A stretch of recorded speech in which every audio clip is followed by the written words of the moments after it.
PV பக்தி tax YouTube channel சார்பாக எல்லோருக்கும் வணக்கம்.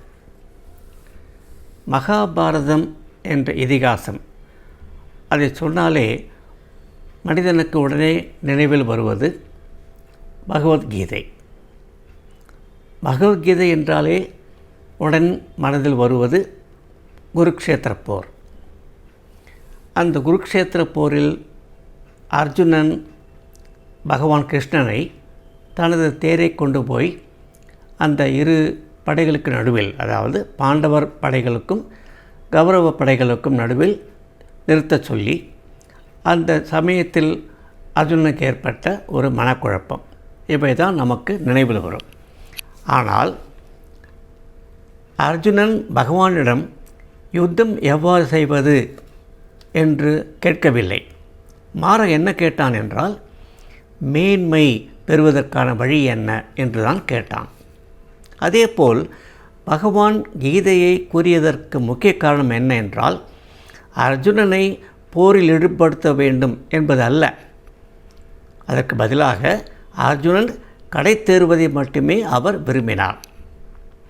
அது மட்டுமல்ல, அர்ஜுனன் மூலமாக எந்த காலத்திற்கும் எந்த யுகத்திற்கும் மனிதன் மேன்மை பெறுவதற்கான வழிகளை எடுத்துரைக்கவே கீதையை பகவான் எடுத்துரைத்தார். அதாவது மனிதன் சம்சாரத்திலிருந்து விலகி பகவானையே இலக்காக்கி கொள்ள வேண்டும்.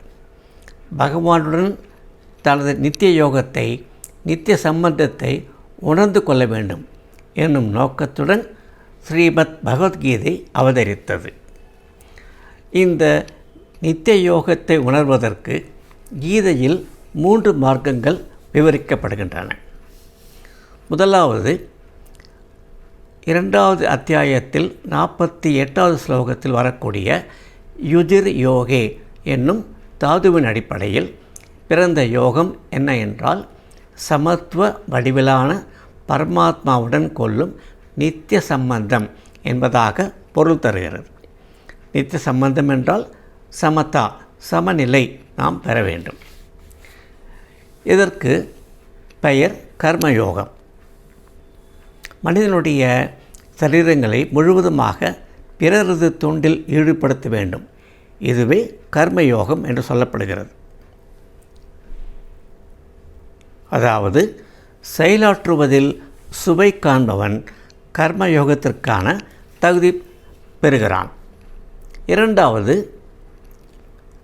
6வது அத்தியாயத்தில் 20வது ஸ்லோகத்தின் மூலமாக யுஜ் சமாதவ் என்னும் தாதுவின் அடிப்படையில் பிறந்த யோகம் என்னும் சொல் சித்தத்தின் நிலைத்த தன்மை, அதாவது சமாதியில் நிலைத்தல் என்னும் பொருளில் யத்ரோ பரமதே சித்தம் திருத்தம் யோக சேவையா என்று பகவான் எடுத்துரைக்கிறார். இது நிலைத்த தன்மையை குறிப்பது. அதன் அடிப்படையில் ஸ்திரத்தன்மைக்கு முதன்மை தந்து பொருள் கொள்ளும்பொழுது சமத்துவமும் திறமையும் தொக்கி நிற்கின்றன. அதாவது தொடர்பை முற்றிலும் விலக்கிக் கொண்டு தனது ஸ்வரூபத்தில் நிலை பெற வேண்டும். இதுவே ஞான யோகம். இன்னும் சொல்லப்போனால், அறிவதற்கான ஆற்றல் தனது ஸ்வரூபத்தை அறிந்து கொள்வது, இதுவே ஞான யோகம் என்று சொல்லப்படுகிறது. ஞான யோகத்துக்கான தகுதி படைத்தவன், நாட்டமுடையவன், தன்னை அறிந்து கொள்வதில் மிகவும் விருப்பமுடையவன்.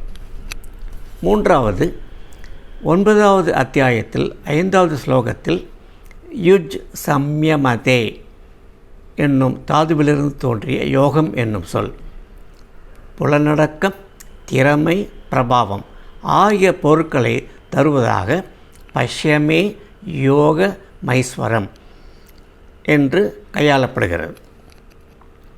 இந்த தாதுவின் அடிப்படையில் ஆற்றலுக்கு முதன்மை தர நேர்கிறது.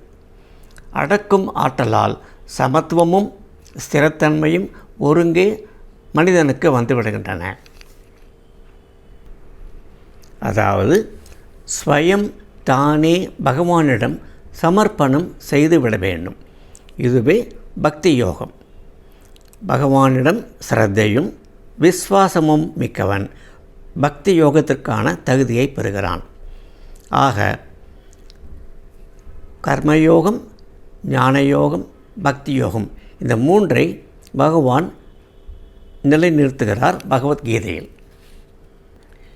இம்மூன்றையும் தவிர யஜ்ஞம், தானம், தவம், தியான யோகம், பிராணாயாமம், ஹடயோகம், லயயோகம் ஆகிய சாதனங்களையும் வர்ணிக்கப்படுகிறது கீதையில்.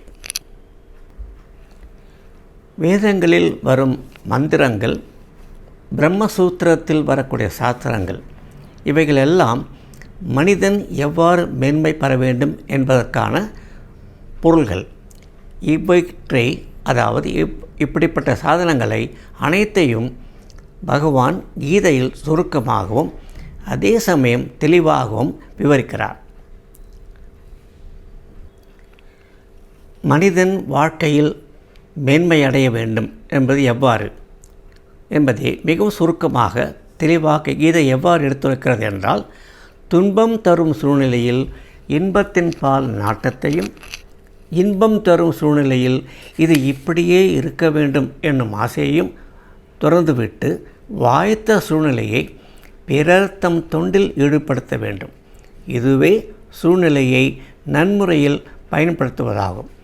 இம்முறையில் செயல்பட்டால் இன்பமும் துன்பமும் தரும் சூழ்நிலைகளை கடந்து மனிதன் சமநிலை பெறுவான் என்பதே கீதையின் நோக்கம்.